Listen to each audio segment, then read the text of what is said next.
la asistencia del día de hoy, que es día 30 de... Hoy es día 30 de agosto. Ya mañana va a ser el último día del mes. Increíble, pero ya miércoles es 1 de septiembre. Se fue demasiado rápido. Estoy viendo ahí mensajitos de que tienen problemas con el internet y no podrán abrir la cámara. Estoy de acuerdo, sin embargo, cuando se trate de participar, ya sea, hoy tenemos una especie de debate, no es con todas las características del debate, pero sí se van a poder plantear participaciones orales por parte de ustedes, en las cuales vamos a primero a revisar unas definiciones que se da sobre lo que es la alfabetización del siglo XXI, ya en esta última parte de la que ustedes revisaron dentro de la línea del tiempo, donde vieron que el proceso de alfabetización viene desde tiempos muy remotos y como también algunas de ustedes planteaban, bueno, se habla de la época moderna, sin embargo, esto se escribió antes de vivir en un tiempo de confinamiento y que por lo tanto se tuvo que agregar la educación a distancia con todas sus modalidades, ya sea en línea, en plataforma, por internet, etcétera. Y esto tendrá que tener repercusiones, evidentemente, en la reestructuración de los procesos de lectoescritura. Muchos niños de primer año del ciclo pasado tuvieron que haber iniciado su alfabetización a través de las pantallas y va a haber un recorrimiento de que la época moderna nos menciona, ¿no? Ahorita vamos a revisar algunas definiciones en donde todavía no están incluidas la educación de la lectoescritura a distancia, pero muy seguramente ahorita ya están trabajando en eso los que son los teóricos de la educación. Bien, les voy a compartir la pantalla en nuestro curso para hacer un breve recorrido de qué es lo que vamos a realizar el día de hoy. Bueno, ya damos inicio con la unidad instruccional número 3, que se denomina las nociones de alfabetización en el siglo XXI. Vienen dos actividades. Una de ellas es para realizarla en casa, es la tarea, por llamarla de alguna forma, y que se menciona de la siguiente manera: los estudiantes por equipo van a analizar teorías y metodologías de la alfabetización inicial que han estado presentes en las escuelas de México y otros países hispanoparlantes desde finales del siglo XIX hasta las primeras décadas del siglo XXI. Es necesario que lean y analicen los siguientes textos. Y aquí vienen 4 textos. ¿Dónde los vamos a encontrar? Al inicio de nuestro diseño instruccional, cuando viene el encuadre, aquí dice repositorio de lecturas. Aquí abajo de este niño que tiene la boca llena de letras, ¿verdad? Si le dan ustedes clic ahí, pues van a aparecer precisamente todos los documentos que les estoy pidiendo para el diseño instruccional 3. Aquí vienen y vienen otros, pero manéjense con los que se solicitan en el diseño 3. Están exactamente en este repositorio de lecturas. Bueno, seguimos analizando las actividades del día de hoy. Una vez que se hayan analizado estos cuatro documentos, lo que van a realizar es un proceso de reflexión que quedará marcado en este cuadro comparativo. Aquí vienen teoría 1, 2, 3 y 4, que se refiere a los textos. Por ejemplo, panacea, negocio o pedagogía sería la teoría 1. Y así sucesivamente con cada uno de los elementos que tenemos aquí. Es un cuadro de doble entrada porque tiene 2 matrices de análisis. Las teorías por una parte, que serían los textos o que son los textos, y las características que se les va a solicitar identifiquen en esos textos. ¿Cuál es la propuesta metodológica? a qué corriente teórica se asocia. Algunos lo mencionan explícitamente, otros deberán de leerlo entre líneas. En el auge van a escribir los años, el tiempo, la temporalidad en la que tuvo mayor aceptación esta teoría alfabetizante. Luego la concepción sobre el sujeto, es decir, el alumno, cómo lo percibían, si era pasivo, activo, coparticipativo, que el coparticipativo es cuando maestro y alumno tejen una red de conocimientos para poder sacar adelante el aprendizaje. Concepción sobre el lenguaje, cómo se entiende el lenguaje, sí, como un proceso memorístico, como un proceso comunicativo, como un proceso para solución de la vida cotidiana. ¿Cómo se entiende el concepto del lenguaje? ¿Para qué? ¿Para qué leer y escribir? Luego tenemos la unidad de lectura y escritura que se plantea para el comienzo del proceso. ¿Cómo? Con sílabas, con letras, con palabras completas, con frases. A eso nos referimos cuando hablamos de unidad. ¿De qué manera se interactúa? Los alcances, si voy a lograr solo leer y escribir, si voy a lograr una comprensión, si voy a hacer uso de las reglas ortográficas y de lectura, y las limitaciones también que tienen. Estas dos están muy ligadas. Los alcances también deben de tener limitaciones, que es complicado tener, por ejemplo, los materiales que ahí se proponen, o que no se le puede impartir a todos los alumnos. Algunas es para pequeños grupos, por ejemplo. Otras de las teorías que vienen ahí, bueno, nos marcan como una limitación que solamente se pueden trabajar dentro del aula, y van a identificar ahí cuáles son sus rasgos de limitación que tienen estas teorías que están enfocadas en esos 4 textos. Hasta aquí, alumnas, ¿alguna duda? Si la hay, abra micrófono y me lo dice, por favor.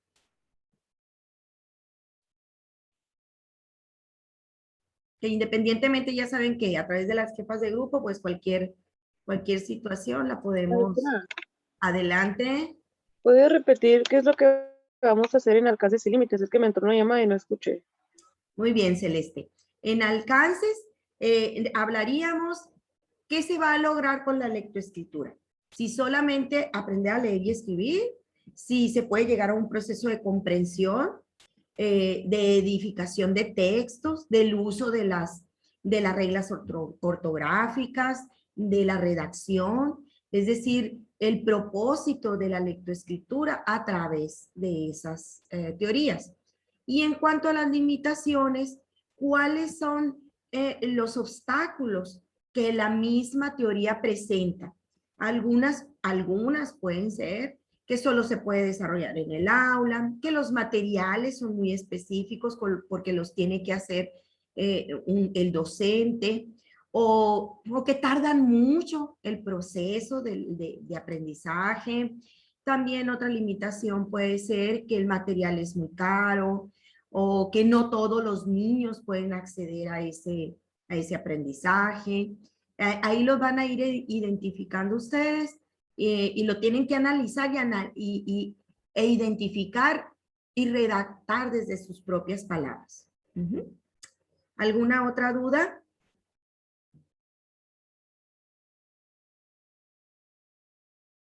Bueno, entonces continúo, ¿verdad?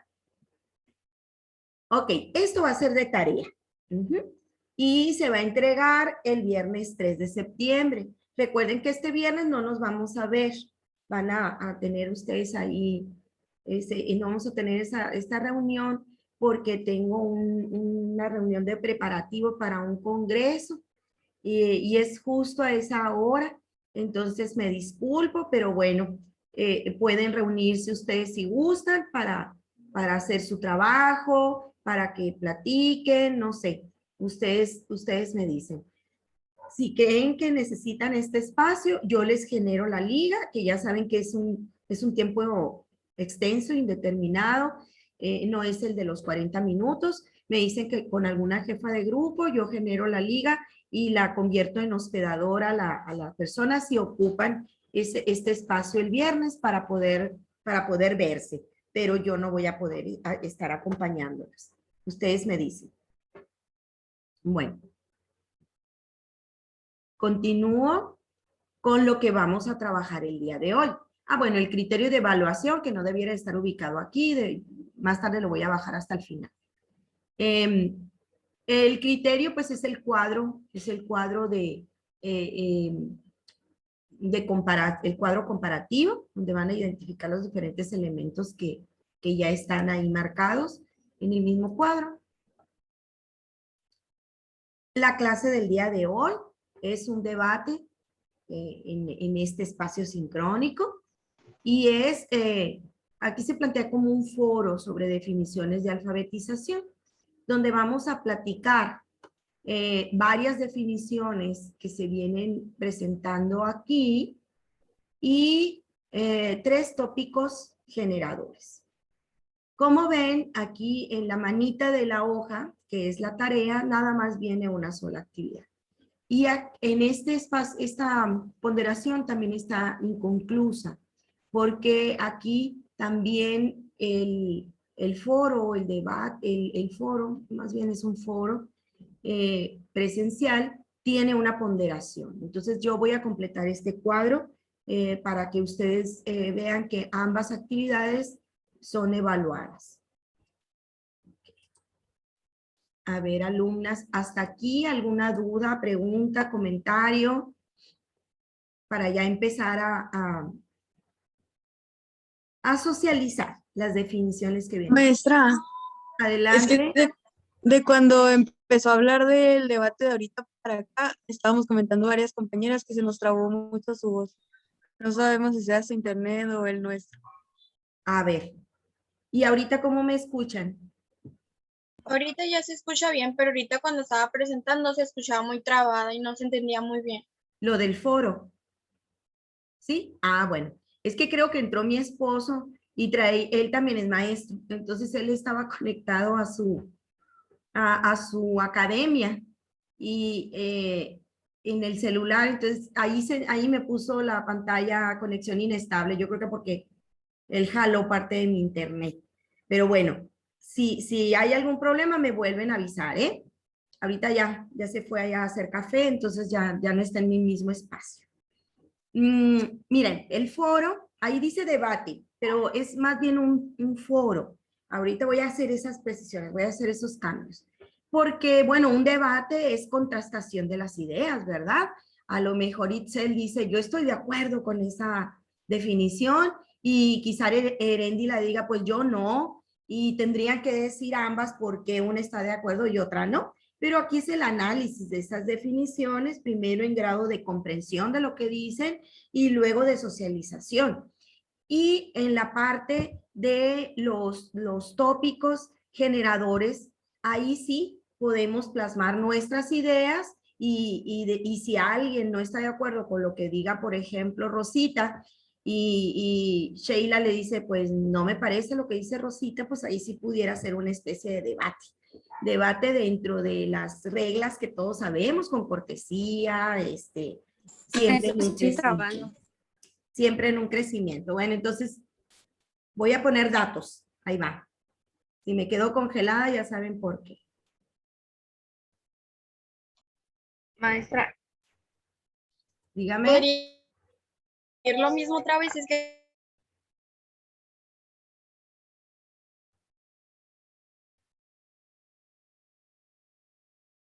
A ver, creo que ahí se separó la comunicación. Alguien me dijo, maestra, creo que algo así. Ya no escuché. que se volvió a trabar, maestra. Miren, ya puse mis datos. Te voy a cobrar a la normal el excedente. Bueno, pienso que ya con mis datos ya no voy a tener tanto problema. Les digo que en el debate primero es un foro y un debate al mismo tiempo. El foro va a ser poder compartir las definiciones, las diferentes definiciones de alfabetización del siglo XXI. y en el grado de lectura, comprensión y socialización. ¿Sí? Yo les voy a pedir a algunas de ustedes, aquí tengo mi panel, que me lean. Yo les voy a poner en compartir pantalla y ya lo leen. A otra le voy a pedir que lo describa o defina desde sus propias palabras y a otra persona que lo socialice con algo de la realidad. Por lo pronto lo voy a hacer de manera voluntaria. ¿Sale? Y cuando pasemos a los tópicos generadores, son dos preguntas y luego es una frase. Ahí sí puede ser que haya una especie de debate, ¿no? Porque es una pregunta y tú la tendrás que responder en función de tu experiencia o de lo que has leído. Y pues a lo mejor ahí hay alguien que diga, no, pues yo no estoy de acuerdo, o a mí no me pasó igual, y pueda haber esa retroalimentación entre ustedes con las reglas de respeto, de cordialidad, de una crítica constructiva, ¿verdad? Yo siempre he dicho que no hay crítica constructiva, pero bueno, crítica es crítica, pero vamos a, lo constructivo es de cómo lo toma el que lo recibe, ¿verdad? Entonces hay que ser muy positivos y pensar que todo sirve para aprender, ¿ok? Entonces voy a poner la primera, voy a compartirles pantalla para ver la primera definición. Muy bien, entonces, como vemos, pues se llama la noción de la alfabetización del siglo XXI. La primera definición es una definición de UNESCO. ¿Quién me quiere ayudar leyéndola, por favor? Yo, maestra. Yo, maestra. A ver, ¿quién levantó la mano primero? Aquí dice, Yo, levantó maestra. Estefanía. ¿O quién? Sí, Stephanie. Bien, Estefanía, adelante. Muy bien. Definición 1. La UNESCO es todo a la vanguardia de los esfuerzos mundiales de alfabetización desde 1946, al promover la visión de un mundo alfabetizado para todos. La organización considera la adquisición y el perfeccionamiento de las competencias de lectoescritura a lo largo de toda la vida como parte intrínseca del derecho a la educación. Voy a apagar la cámara, maestra, para acercarme más. Bueno. Ok. El efecto multiplicador de la alfabetización empodera a los pueblos, les permite participar plenamente en la sociedad y contribuye a mejorar la calidad de los medios de subsistencia. La alfabetización es también una fuerza motriz del desarrollo sostenible, ya que permite una mayor participación de las personas en el mercado laboral, mejora la salud y la alimentación de los niños y de la familia. Reduce la pobreza y amplía las oportunidades de desarrollo durante la vida. Más allá de su concepto convencional como conjunto de competencias de lectura, escritura y cálculo, la alfabetización se entiende hoy en día como un medio de identificación, comprensión, interpretación, creación y comunicación en un mundo cada vez más digitalizado, basado en textos, rico en información y en rápida mutación. Muchas gracias. ¿Alguien que nos quiera explicar con muchas menos palabras de lo que está aquí? ¿Qué pretende la UNESCO? Bueno, al decir que la UNESCO va a la vanguardia, quiere decir que fue una de las primeras organizaciones que ve a la educación como un elemento detonador. ¿Quién nos quiere explicar o decir de esta parte qué le llama más la atención o si lo ha visto desde su propia perspectiva en su propia realidad?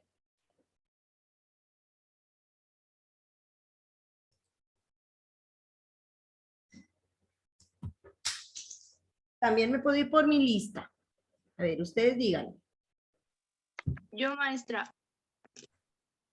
Aquí, pues, a lo que veo aquí, dice que quiere promover la visión, que es lo que más me llama la atención. Dice que quiere promover la visión de un mundo alfabetizado para todos, ¿no? Y que la organización considera que la adquisición de los conocimientos sea perfecto. Luego dice que sea perfecto de la lectoescritura. Y luego, eso fue lo que más me llama la atención, que la organización busca pues perfeccionar el adquirir lectoescritura y que se quede muy marcado en las personas. Muy bien, Sheila, gracias. ¿Alguien más que quiera rescatar algún otro elemento? Yo, maestra. Maritza, adelante. A mí lo que me llamó la atención es que dice la alfabetización es también una fuerza motriz.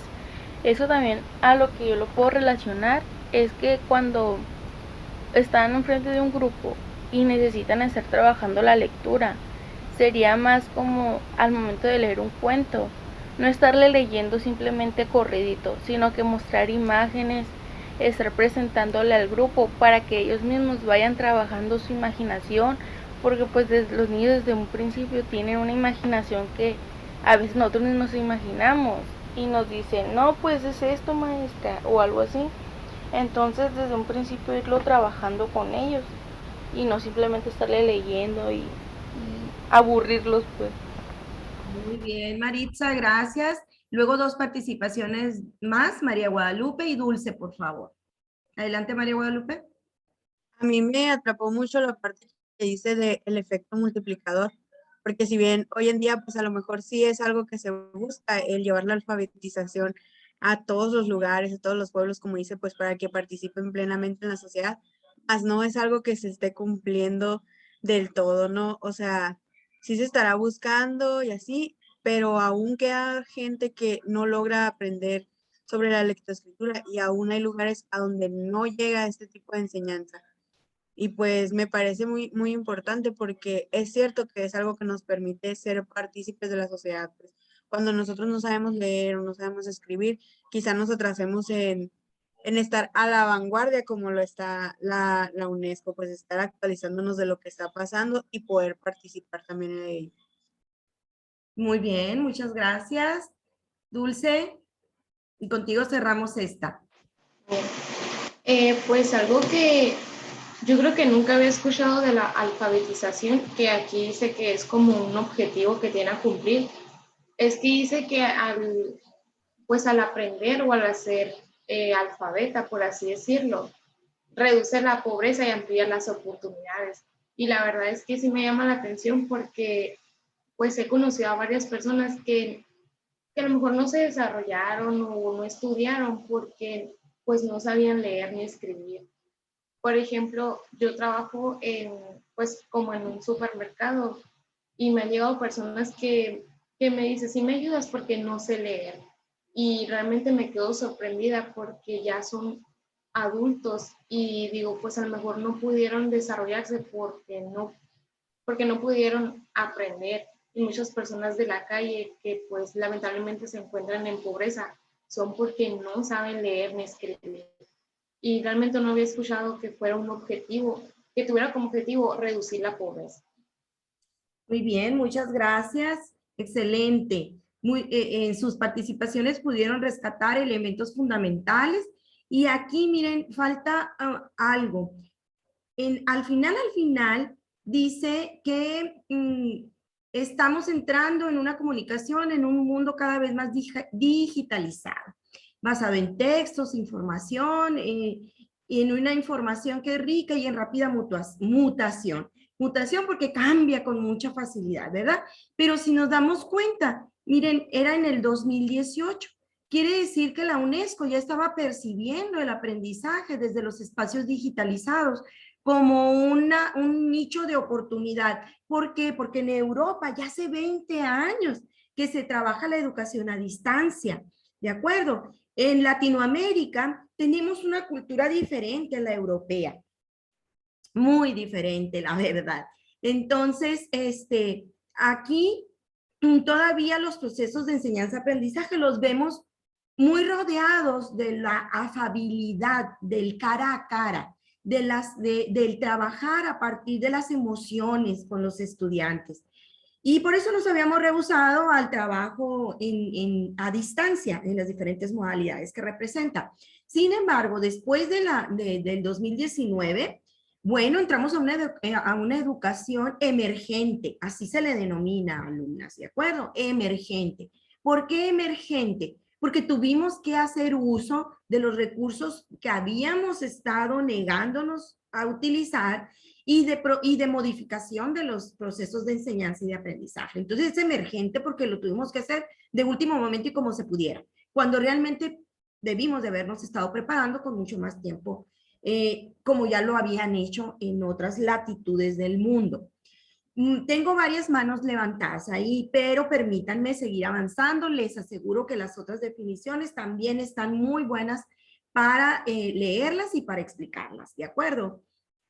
Y sí, por favor, levanten su mano con el icono que viene en la parte inferior derecha para que a mí se me refleje en la pantalla y yo poder ir dando los turnos como correspondan, ¿sí? Ok, aquí va la siguiente, la número 2. Miren. La número 2, permítanme, es la segunda definición. Ya tengo manitos levantadas. Le voy a pedir, permítanme, le voy a pedir aquí en lo que yo tengo, hoy me fui a la siguiente. Le voy a pedir a Andrea de que la lea y luego Yasmín Yesenia, Heréndira, en ese orden vayan anotándolo ustedes, ¿eh? Jennifer y Daphne serán las que puedan comentar sobre esta segunda. Entonces, empezamos con Andrea para que nos lea, por favor. Definición 2. La alfabetización tiene que entenderse como algo mucho más que la simple iniciación a las letras. Es la apropiación de prácticas comunicativas mediadas por la escritura. Es un proceso que abarca la apropiación del sistema de escritura, pero no se limita a ella. La alfabetización implica necesariamente los usos de la lectura y la escritura en contextos específicos. Es la participación en eventos comunicativos donde leer y escribir son parte de la actividad comunicativa. Judith Kalman, 2000. Gracias. Ahora sí, en el orden que leí, por favor, ¿qué me pueden explicar de esta definición?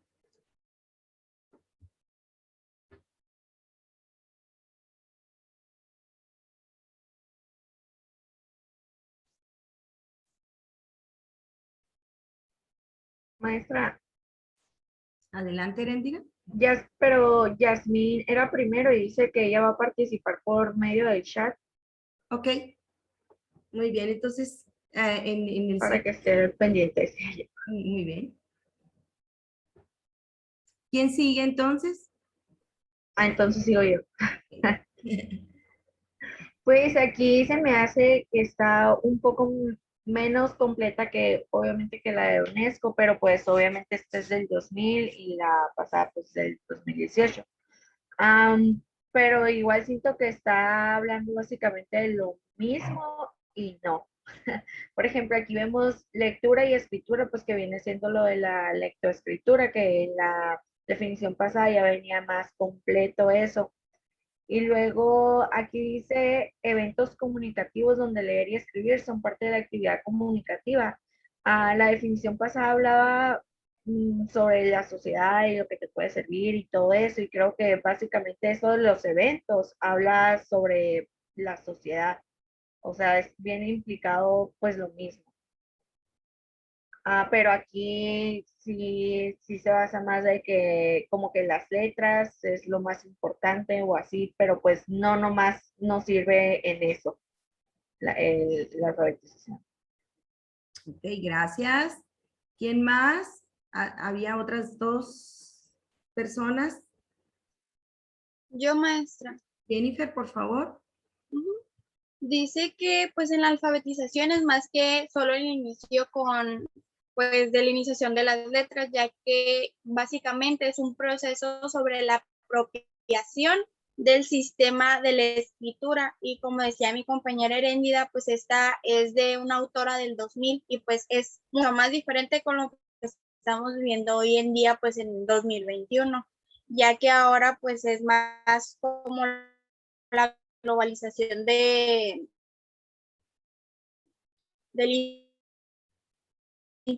que esta autora se refería a lo que está lo principalmente era pues la lectura y Ah, Jennifer, al final, solo no te entendí al final, Jennifer.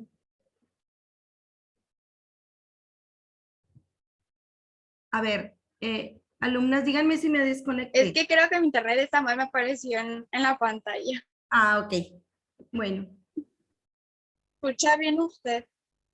ok. Como le decía, que es como lo que principalmente yo entendí, es que la autora desde el principio nos da a entender que desde el 2000 ella consideraba que es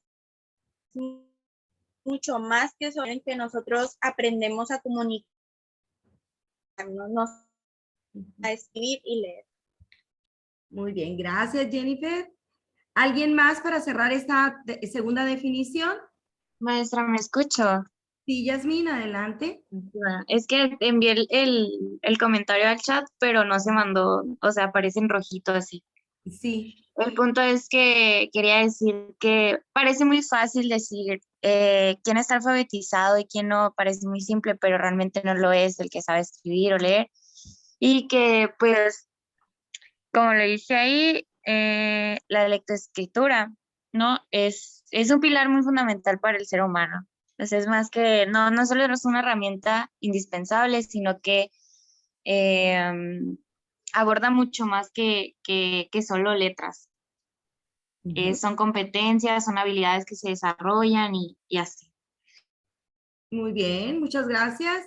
Sí, y ella, sin embargo, Judith Kalman, miren, en la parte final nos da un indicio muy significativo de lo que para ella es la lectoescritura o alfabetización, porque nos dice, se deberá de usar en eventos comunicativos, donde leer y escribir son parte de la actividad comunicativa. Esto nos indica que Judith Kalman tiene una definición apegada al proceso educativo. La UNESCO es más universal. La UNESCO nos dice que la alfabetización nos va a servir para, en pocas palabras, para salir adelante en la vida. El que sabe leer y escribir y cálculo, decía también ahí, ¿verdad? Que serían procesos básicos matemáticos, tiene servida la mesa para poder hacer muchas cosas, ¿no? Y habla de una homogenización y habla de salir de la pobreza, etc. Pero Kalman lo sitúa más en el ámbito del contexto educativo. Muy bien, muchas gracias, alumnas. Continuamos con la tercera definición. Tengo la mano levantada, déjenme decirles. Carla va a leerlo, luego Dulce del C, Dulce Valenzuela, Emma, Paola participarán, dándonos sus definiciones. Entonces estoy en la 3. Adelante.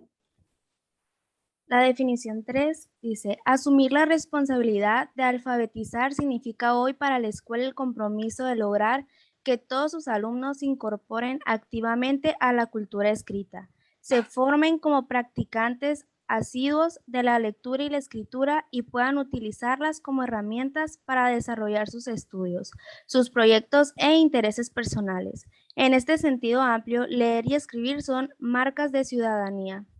Cordelia Lerner, 2009. Muy bien, gracias, Carla. Adelante, las dos que van a participar.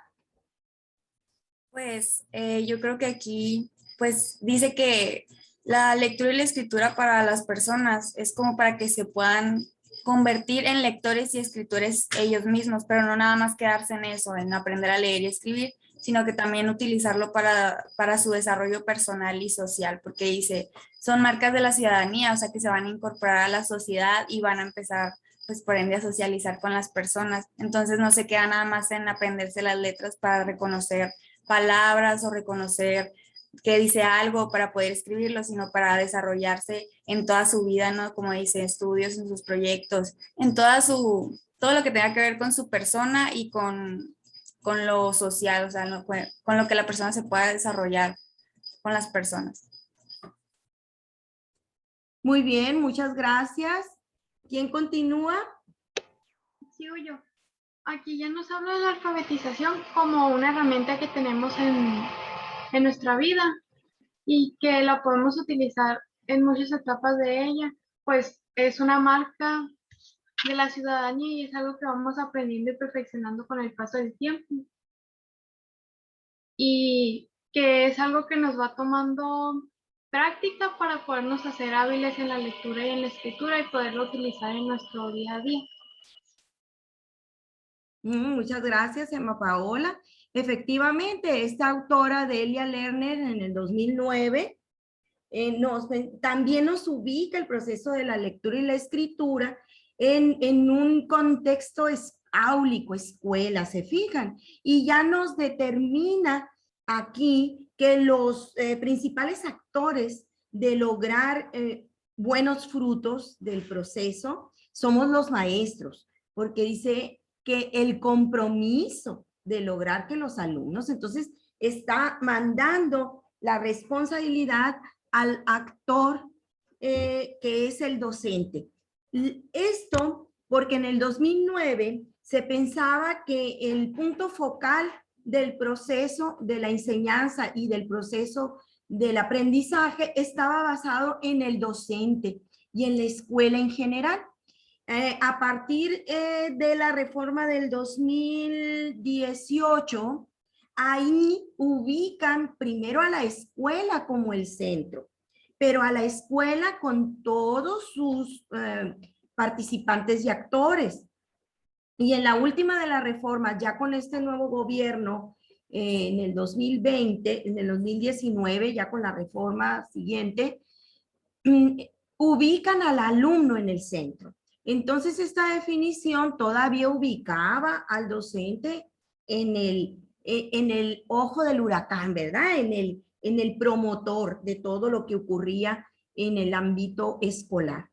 Y efectivamente, aquí retoma algunas cosas de la UNESCO porque dice que son herramientas que nos van a permitir para desarrollarnos en todos los sentidos. E incluye un elemento fundamental que es la ciudadanía. Entonces, esta definición acoge de la UNESCO, acoge del autor anterior, pero también ubica al docente en el centro como el principal actor. Nos vamos con las siguientes, que es la 4, es pequeñita, ya tengo 2 participaciones. Tengo a Itzel Audrey del C, que va a leerla, y a Perla Cecilia también del C, para que la haga alguna definición, y a Keila Alonso del B, para que ellas dos nos la describan. Finalmente es una definición pequeña, pero no por eso menos importante, ¿verdad? Adelante. Definición 4. La definición de la alfabetización no es estática, sino histórica. Cambia según cambian los requerimientos y los usos sociales, y también cuando cambian las tecnologías de la escritura. Emilia Ferreiro, 2002. Muchas gracias, Cecilia. Primer participante para que nos diga qué nos quiere decir Emilia Ferreiro. Maestra, yo en lo personal, pues vi que aunque la UNESCO es muy extenso lo que dice, esta definición lo dice tal cual, pero en breve. Creo que es todo eso y porque en lo de la línea del tiempo, me basé en lo de la línea del tiempo, cómo han ido cambiando y es verdad, ante la sociedad le va dando un cambio a la escritura y a la lectura, va a ir cambiando. Eso me llamó mucho la atención de esta definición en especial, que el UNESCO pues es un texto más extenso y está en breve, pues está diciendo lo mismo. Así la veo yo. Muy bien, muchas gracias, Perla. Siguiente. Pues lo que nos dice de que la alfabetización no es estática, sino que se va moviendo con nosotros mismos. Nosotros lo podemos ver cuando vemos textos o libros de hace, ¿en qué años? 1800, así.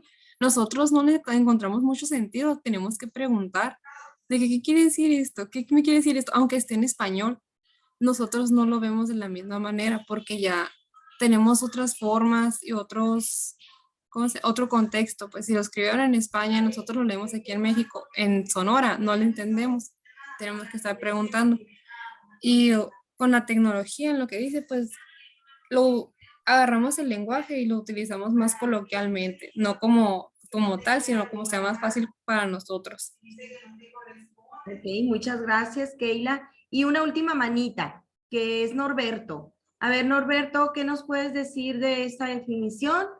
¿O quieres participar con la siguiente? Tú dime.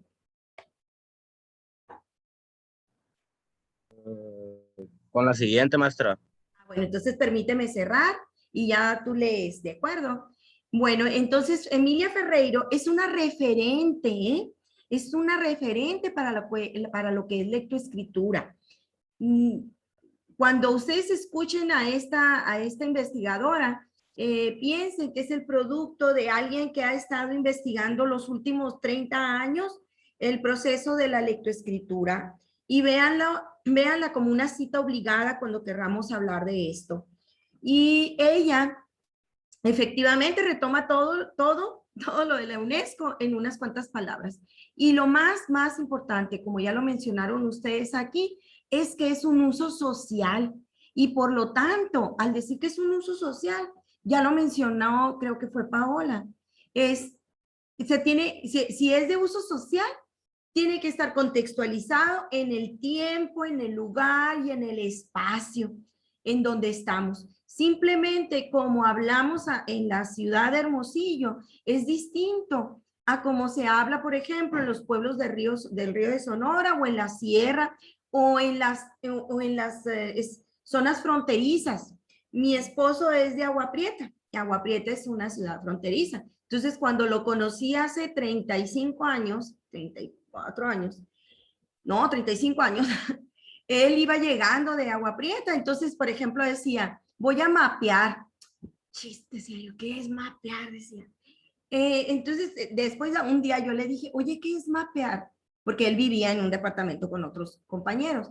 Pues es que está bien sucio, voy a mapear y el mapeador. Y entonces, map, pues es trapeador en inglés. Entonces, recuerden que hay toda una cultura, una transculturización en las fronteras. Entonces, él decía mapear porque era trapear, ¿verdad? Pero era con el map, que así le dicen bueno, es como se llama en inglés el trapeador. Entonces era una transculturización. Igual el freezer, que es el congelador. Me voy a parquear, que es estacionar.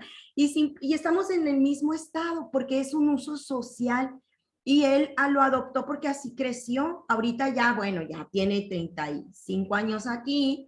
Entonces, en Hermosillo ya muchas de esas terminologías ya no las utiliza.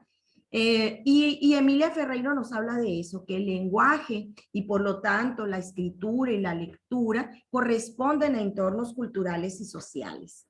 Bueno, Norberto, nos lees la definición número 5, por favor, y levanten su mano quién va a querernos explicar. Permíteme, Norberto, ya tengo 2 manos. Tengo la de Karen González y Elsie de ELA. Adelante, Norberto. La alfabetización es el portón de entrada a la educación básica y el pasaporte más importante para el aprendizaje a lo largo de toda la vida. Aprender a leer y escribir marca un antes y un después en la vida de las personas. No es casualidad que las personas adultas se refieran frecuentemente a este aprendizaje asociándolo con luz, ventana, puerta.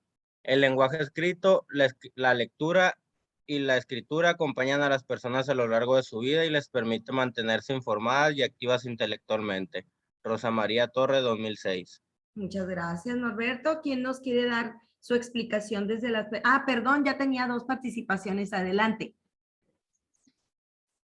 Pues yo me he podido dar cuenta que con esta definición como que se confirma todo lo que hemos visto a lo largo de las demás definiciones. Como que decíamos ahorita que hay personas que no saben leer ni escribir así, y son adultas. Y aquí como dice que es el portón de entrada a la educación básica y el pasaporte más importante para el aprendizaje a lo largo de toda la vida. Y pues me ha tocado a mí también conocer personas que no saben leer ni escribir, y eso que son adultos. Y de ahí te das cuenta también del estilo de vida, cómo es diferente de una persona que sí sabe pues leer y escribir a la que no.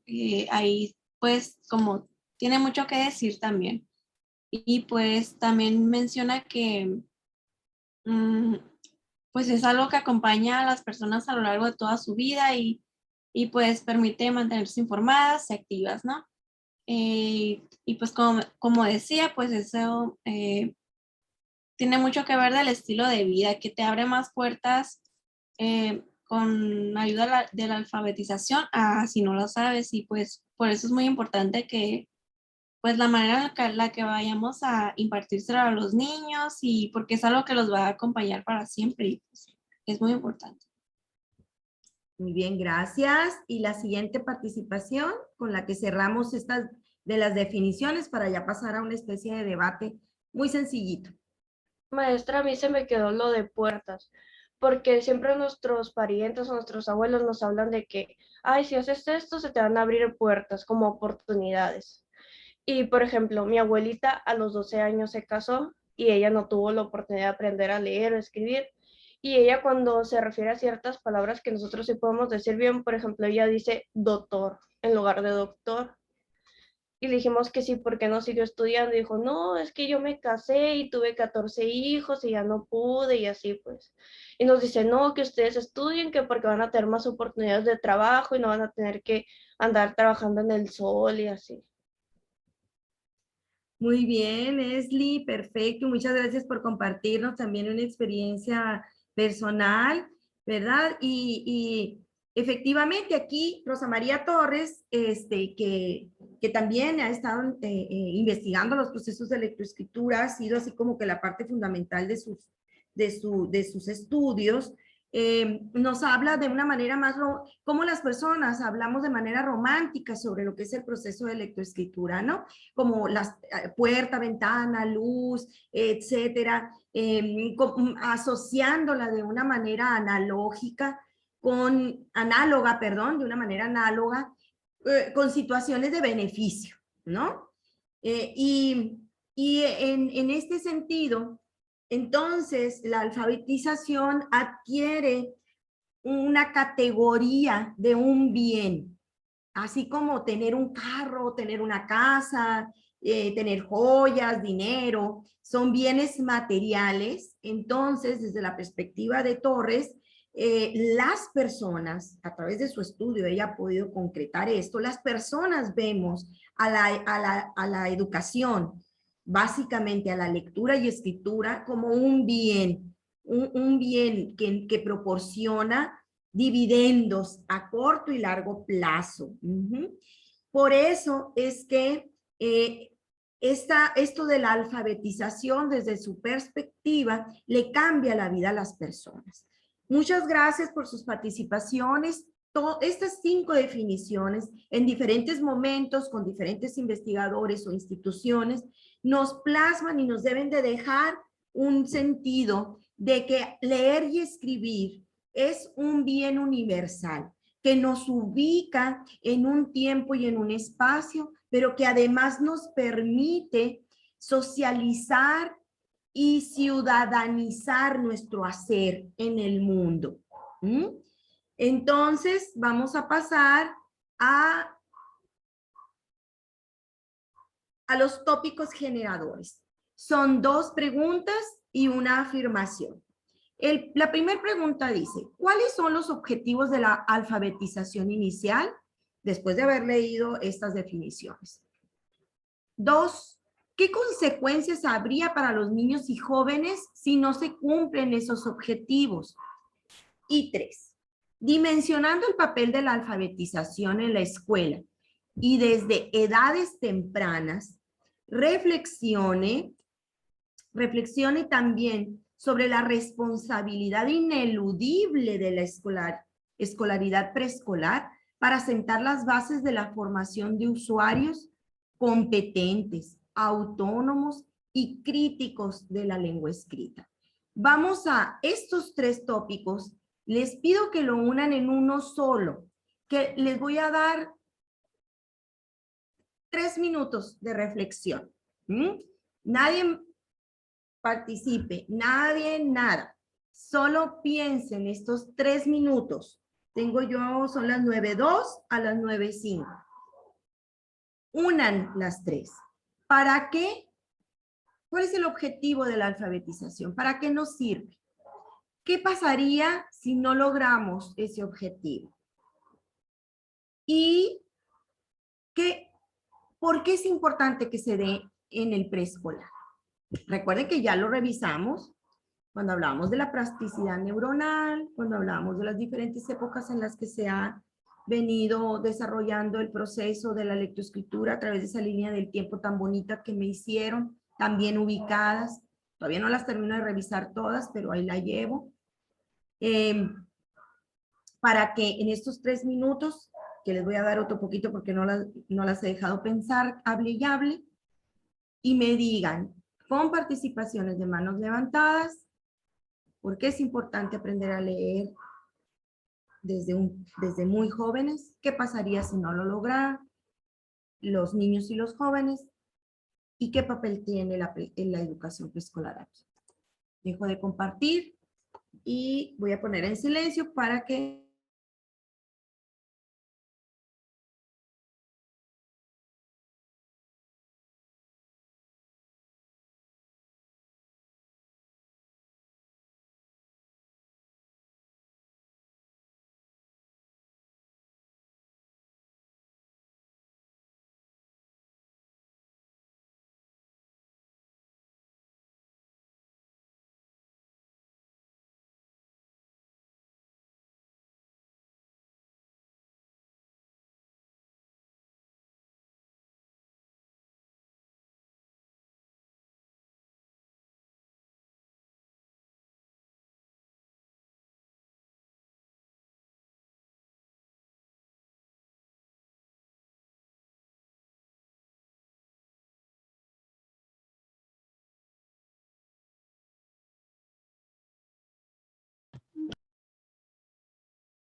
Muy bien. Voy a abrir mi micrófono. Si oyen a mi perrito es que está allá afuera y anda persiguiendo palomas. Luego les platico la historia de Max, que me permitió dar una conferencia a los alumnos de COBASH, de todo el sistema COBASH, porque es una conferencia muy bonita, es de tipo para la educación socioemocional y la pregunta es, ¿quién es Max? Luego se las platico o si gustan, les doy esa conferencia. Habla sobre los estados emocionales que vivimos en la época de la educación a distancia. Tengo las manitas levantadas, tenía Norberto, la bajo no sé por qué, pero Norberto ya la tenían levantada. Tengo a Daniela Román, Sheila Daniela Román, a Maritza, a Heréndira, ¿ok? Empezamos contigo, Norberto.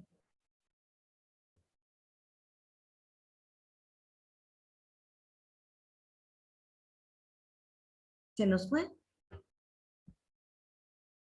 Recuerden que me van a decir por qué es importante empezar a temprana edad la alfabetización, qué pasaría si no la empiezan los niños y los jóvenes y qué papel juega la educación preescolar. Bueno, al rato se reúne Norberto.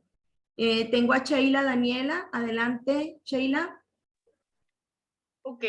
En la pregunta que dice cuáles son los objetivos de la alfabetización inicial.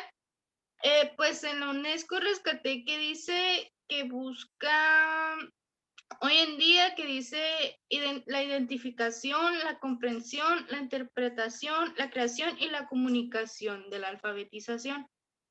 Creo que pues tiene razón, es lo que busca la alfabetización al inicio, de que los niños van aprendiendo y de las consecuencias que habría si pues no se lleva a cabo.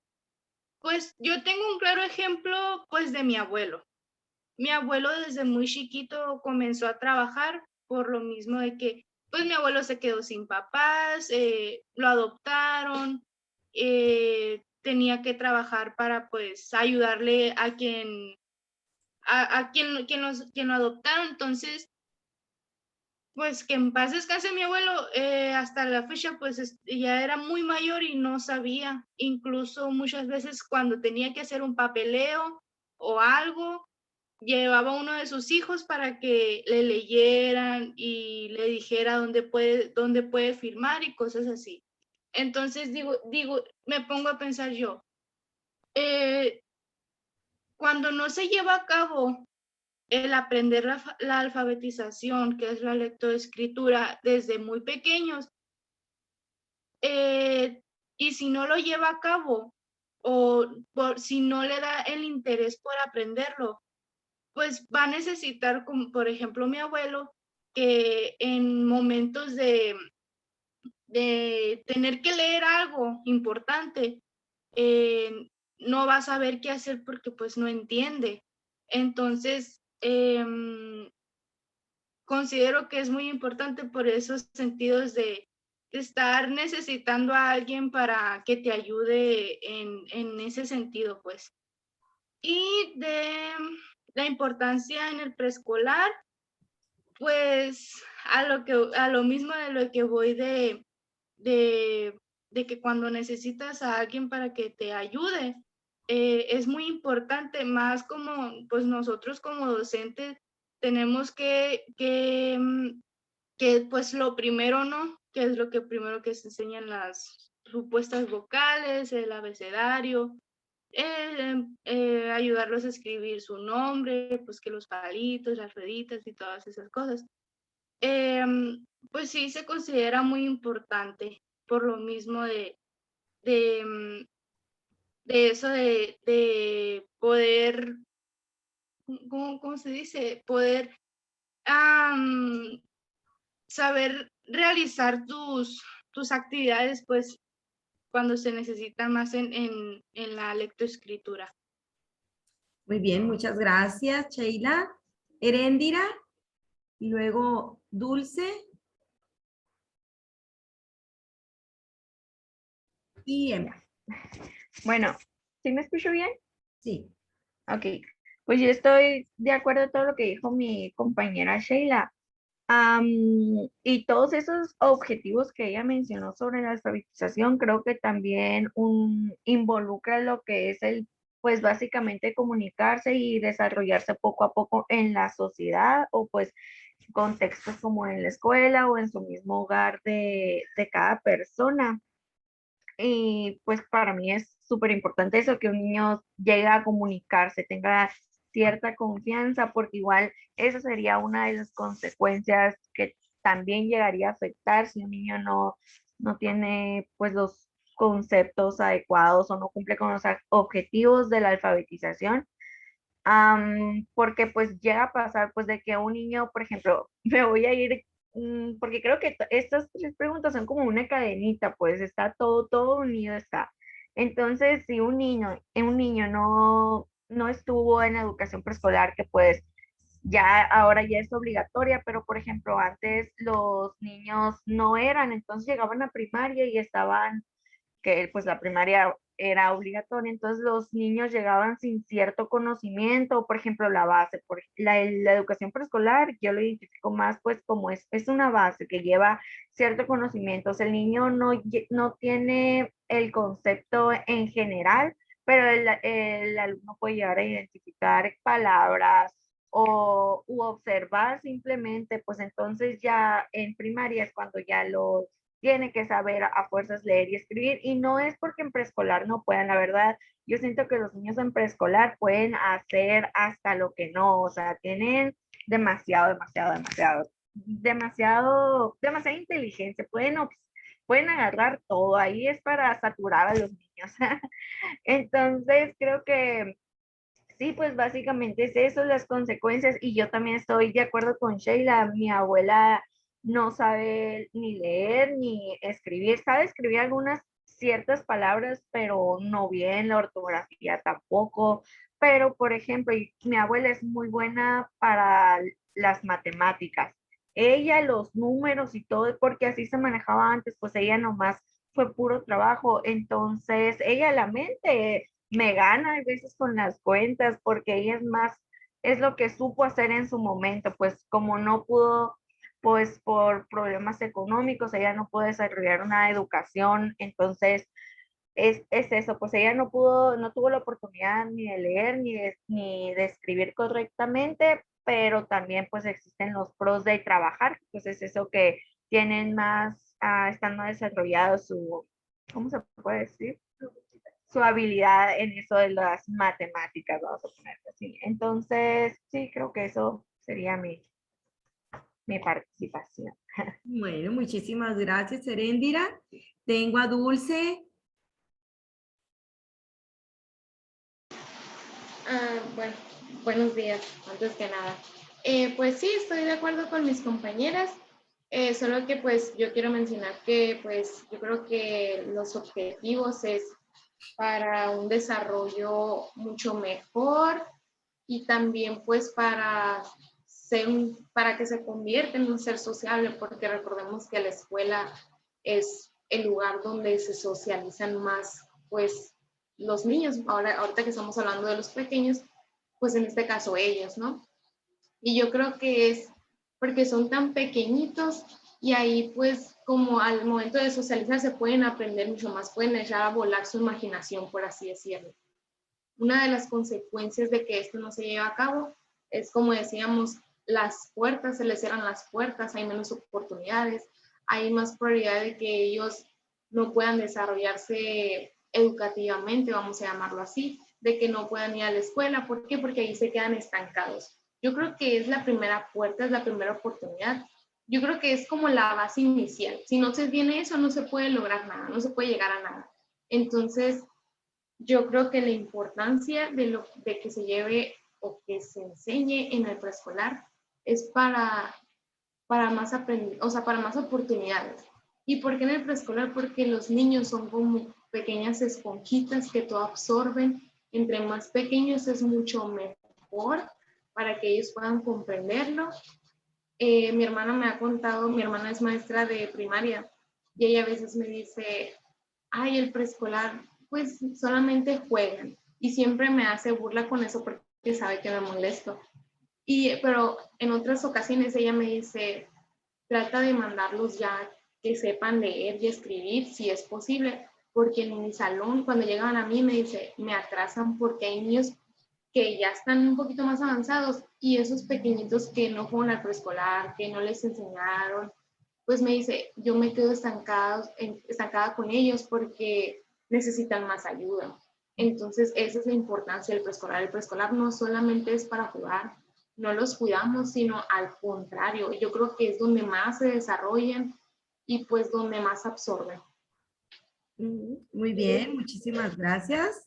Maestra, yo tengo algo que comentar a lo que dijo mi compañera Dulce.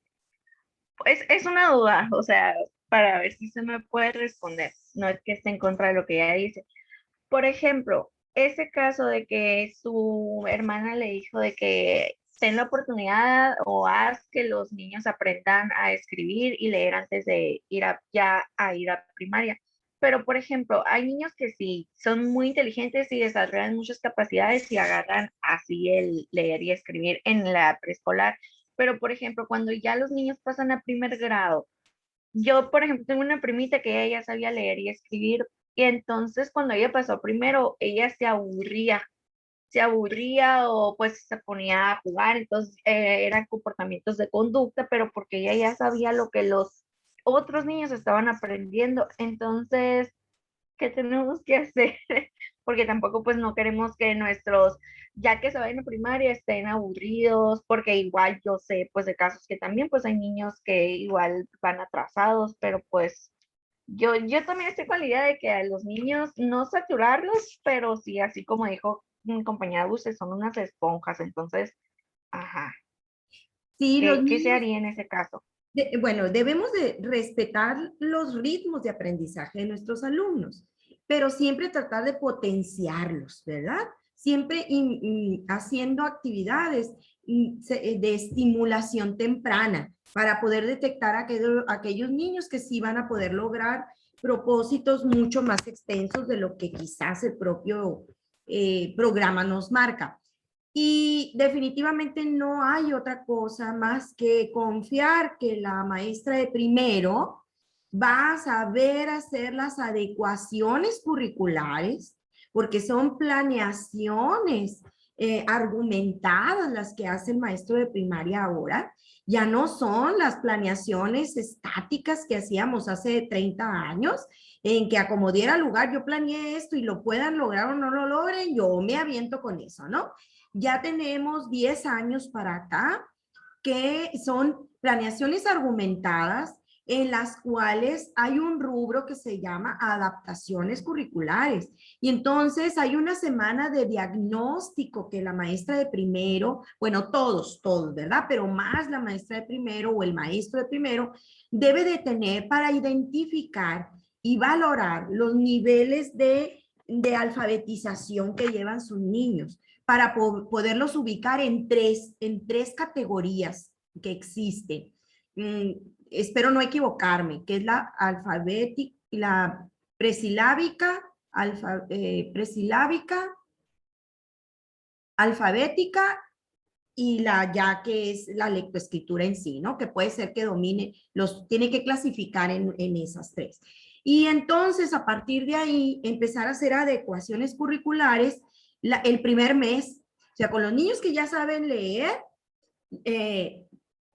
darles actividades para que la puedan seguir fomentando. A los niños que están en el proceso, que va muy encaminado, darles actividades para que lo logren rápidamente en un mes. Y los que no, tener que hacer un plan de trabajo con el padre de familia y explicarles que el ambiente familiar tiene que ser alfabetizador también. Esos niños que aprenden a leer y escribir rápido en preescolar o en primero, o antes de llegar a primero, es porque en casa hay un ambiente alfabetizador, hay libros. Eso no significa que los papás o los abuelos o los hermanos mayores tengan que decirles, a ver, siéntate porque te voy a enseñar a leer y escribir. No, sino que el ambiente alfabetizador habla de que hay libros en todas partes y que ellos los pueden hojear, que ven a los otros leer, que ven escribir. Y entonces empieza a generar la curiosidad de qué es eso, ¿no? Los ambientes alfabetizadores que en la casa se tienen que hacer, tendrá que ser un plan con la maestra o el maestro de primero. Entonces la educadora tendrá que confiar que así ocurra a donde se vayan sus pequeñitos, que sus maestros de ese primer grado entiendan que la planeación argumentada y con adaptaciones curriculares tiene que servir para que los que ya lo lograron no se enfaden, porque luego empiezan a tener conductas disruptivas, ¿no? O conductas indisciplinadas, decían antes. Y los que no lo logran, pues créanme que también se sienten medio frustrados porque ven que otros sí pueden. Así es que la labor del maestro de primero es fundamental y debiera de estar muy unida con la educadora. También hará unos 10, 15 años más o menos, surgió la idea de mandar una cartilla en donde la educadora dijera, así como un expediente, qué logros tenía su alumno, ¿no? Y mandarlo con ese expediente, se lo entregaban al papá y el papá lo tenía que llevar a la primaria. Desgraciadamente no hubo mucho eco, o sea, era así como que el maestro de primaria lo recibía, bueno, gracias, ¿sí, no? Como que, ¿qué le voy a creer yo a la educadora? Siempre ha habido ese divorcio entre preescolar y primaria que no lo entiendo, porque debiera de ser un vínculo estrechísimo porque es un continuo, es un trayecto formativo continuo. El niño de primero no deja de ser un niño de preescolar o tener sus características. En mayo era niño preescolar y en septiembre ya se convirtió en un niño grande de primero. No, ¿verdad? Entonces sí debiera de estar muy unido, pero bueno, tengo fe que algún día se logre hacer esa vinculación real. Así es que no tenemos ninguna otra forma, Erendira, más que tener la confianza de que el sistema educativo haga entender que no hay un corte entre preescolar y primaria, es un mismo trayecto y que el maestro de primaria pueda comprender y atender a sus alumnos con los avances de lectoescritura que lleven, haciendo uso de las herramientas que la misma planificación les proporciona. Gracias por preguntar y me pican en un botón muy especial porque yo fui maestra de primero mucho tiempo, pero yo siempre he respetado mucho a la educadora. En mis tiempos de niña, ¿no? Yo sí fui a preescolar.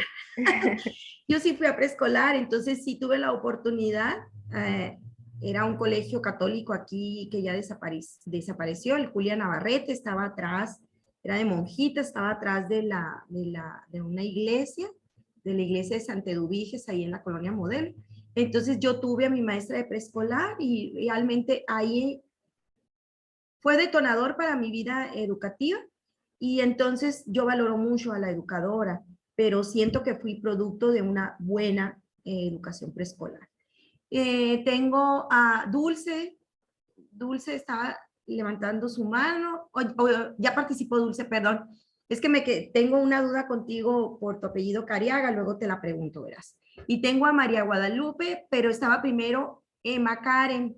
Lo que pasa es que salió y volvió a entrar. A ver, Emma Karen. Yo nomás quería, o sea, opino muy parecido a mis compañeras sobre los objetivos y que las consecuencias, pero conforme a lo de preescolar, la importancia de preescolar, yo siento que, pues yo tuve una experiencia apoyando a otra maestra dando asesorías y teníamos a niños de todas las edades y había un niño que tenía bajos recursos y no cursó por parte de preescolar y primaria. Y técnicamente tenía que estar en quinto de primaria, pero él no sabía ni leer ni escribir. Y tenía otro niño que cruzó preescolar, pero que iba a pasar a primero, apenas, ¿no? O sea, ya había cruzado todo preescolar y estaba en primero. Entonces, los dos se les enseñó por el método silábico de aprender a leer. Y al niño de preescolar fue muy rápido, aprendió muy rápido, estuvo muy pilas, y el niño de bajos recursos de quinto todavía no lo podíamos hacer desarrollar esas habilidades ni tanto motrices ni sociales, como que se alejaba de todos, que según él ya estaba muy grande para aprender esas cosas, que cómo iba a estar con los niños chiquitos y así, ¿no? Entonces, en mi punto de vista, preescolar da las bases motrices y sociales para que los niños puedan desarrollar posteriormente aprendizajes y que se les haga más fácil ir obteniendo todos esos conocimientos, pues. Sí, muy bien, muchas gracias, exacto, porque se le pasó ese periodo crítico, así le llamamos. Todos nosotros, a lo largo de nuestro desarrollo como personas, tenemos periodos críticos que nos permiten, y se le denomina crítico en el sentido de que son momentos especiales para lograr algo. Y ahí en las definiciones que veíamos, venía uno que la lectoescritura tiene como antecedente procesos, ahorita lo mencionaste, Sema, motrices.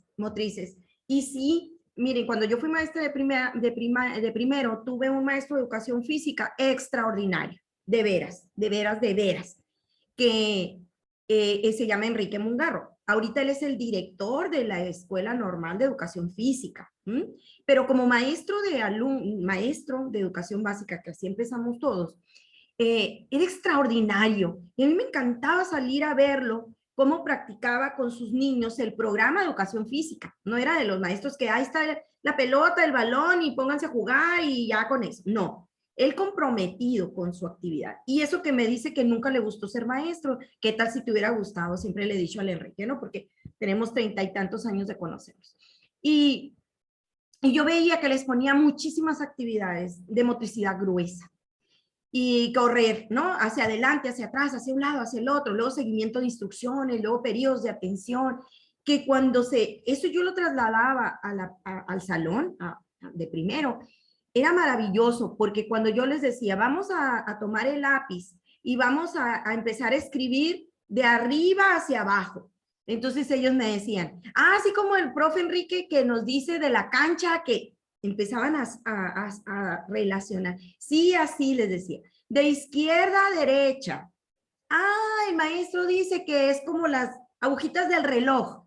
Exactamente. Entonces, el proceso de la motricidad fina que ocupamos los maestros de preescolar y de primaria está basado en la motricidad gruesa de los buenos maestros de educación física. Entonces, se fijan que cuando hacemos la labor correctamente, los maestros, el efecto se ve inmediatamente reflejado en nuestros estudiantes. Es por eso que ustedes acaban de dar en el clavo, las que han estado participando y las que no, estoy segura que están formando sus criterios, en el sentido de que los objetivos de la lectoescritura están muy bien definidos. ¿Qué pasa si no los conseguimos? Pues vamos a tener problemas para siempre, así como este niño de quinto que nos platica Macari. Y ¿es fundamental la educación preescolar para ellos? Sí, porque ya nos lo dijeron. A ustedes lo dicen, el cerebro del niño es una esponjita, pero en términos científicos, y vamos cambiando, vamos transitando a los términos científicos, el cerebro de los niños es un alto nivel de plasticidad cerebral. Y cerramos con María Guadalupe, que nos ha tenido mucha paciencia, sobre todo a mí, que me da por hablar y hablar y hablar. Adelante, María Guadalupe, con estos 3 tópicos detonadores. Maestra, ahorita respondiendo esas 3 preguntas que nos puso, me hizo recordar una tarea que estuvimos haciendo ayer para la materia de social, que decía que los niños pues están como en una etapa donde están aprendiendo a ser agentes socializadores. Y pues me basé en esas 2 cosas para escribir como mi definición respondiendo a las preguntas. Y puse que la alfabetización inicial busca crear seres socializadores que entiendan algunas formas de comunicación y que es importante que se den temprana edad, pues favorece el desarrollo de los individuos.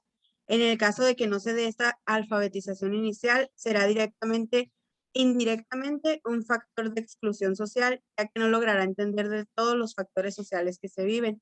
Y pues que es importante en la edad preescolar, porque es la edad en la que somos como esponjas receptoras de conocimientos, que era también mucho de lo que leíamos ayer. Y lo estuve asociando también con las otras clases que hemos tenido con usted, pues porque han estado muy similares los temas que hemos visto. Muy bien, muchas gracias, excelente. Ustedes también tienen que ir haciendo esa vertebración que existe, por eso los planes de estudio los realizan.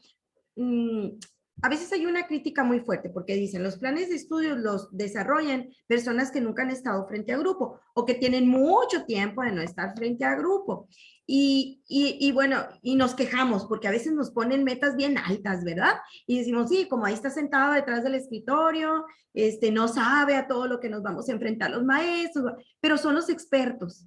Son los expertos que han estado haciendo análisis de las teorías, que han estado haciendo relaciones con la vida real, y entonces, aunque parezca que están hechos en escritorios, tienen un respaldo científico y teórico que los maestros sí vamos a poder alcanzar. Lo único que hay cosas que son un poquito más complicadas y que le tenemos que echar muchas más ganas para lograrlos como ellos nos los ponen. Pero a ustedes están haciendo esa vertebración que existe, ya la están identificando, y entonces quiere decir que ustedes pasaron a un nivel superior, que cuando revisen, y se las recomiendo, lo que es la taxonomía de Bloom, que él nos habla, o de Díaz Barriga, las taxonomías nos sirven para entender los procesos de aprendizaje que tenemos los seres humanos. Ustedes ya pasaron del simple nivel de recepción, porque ya están haciendo análisis y están haciendo relaciones. Entonces están en un nivel superior del uso del pensamiento. Aprovechenlo, alumnas, y síganlo fomentando, porque al realizar esa vinculación de decir, ya lo estamos viendo en otros cursos, en otras clases, o lo que vimos con usted en otra sesión, Entonces quiere decir que su cerebro ya está haciendo esas conexiones sinápticas de subir a un nivel de pensamiento diferente al que se tiene cuando llegaron hace un año a la normal. Y eso me da muchísimo gusto. Y efectivamente, las columnas vertebrales de los programas de estudio están en una línea horizontal y vertical, ¿no? Una consecuencia a la otra, pero tiene salidas hacia los lados, en donde se tocan los temas. Y esto es para reforzarlos, pero también para darnos cuenta que el ser humano es holístico, no es integral. Antes la palabra era integral, porque se supone que era todo, pero se sustituye por la palabra holística. Lo integral es que una capa de conocimiento sirve para la otra, y la segunda sirve para la tercera, y así. Y lo holístico es espiral y en ascendente. Lo primero no se queda en el fondo, sino que al girar, como un torbellino, se puede lo primero volver a rescatar en un segundo, en un tercer momento, en un cuarto, y siempre hacia arriba. Entonces el pensamiento del ser humano y el aprendizaje es en forma holística. E integral le podemos poner ahí para que no se sientan los que dicen que es integral. Muy bien, ¿alguna pregunta, algún comentario, duda de la tarea? Sé que me van a extrañar el viernes, yo también las voy a extrañar, pero las voy a ver con más ganas el lunes. ¿Alguna duda, pregunta, comentario? Siempre a través de las jefas de grupos tan eficientes y eficaces podemos satisfacer cualquier otra que se haya quedado en el tintero o que vaya saliendo conforme avance el tiempo. ¿No? ¿Seguras? Bueno, abran sus cámaras, por favor, alumnas, para pasar así los paneles. Ya saben que tomo yo la asistencia que ustedes van marcando ahí en el chat, pero nada más para verlas, solo para verlas y verlo a Norberto. Y ya tengo mi primer panel, voy por el segundo. Muy bien. Ay, qué bonito cabello, Tania. ¿Es natural? ¿Así chinito, chinito? Gracias, sí. Wow. Así lo tengo chino. Siempre me han encantado el cabello chino. Y las que lo tienen rizado dicen, yo no quisiera tener lazo. El caso es que nunca están muy contentas. Al principio decía eso, ya no. Es bien. A ver, el tercer panel. Excelente. Todas muy jovencitas, todas muy jóvenes. Y listo. ¿Ya todas anotaron su asistencia? ¿Sí? Que no se le pase a ninguna, por favor. Bueno, entonces abran mis micrófonos, despídase, pasen una excelente semana, que tengan una semana llena de aprendizajes. Gracias, profe. Bye, profe. Gracias. Bye. Hasta luego. Bye. Bye. Cuídense. Extremen precauciones.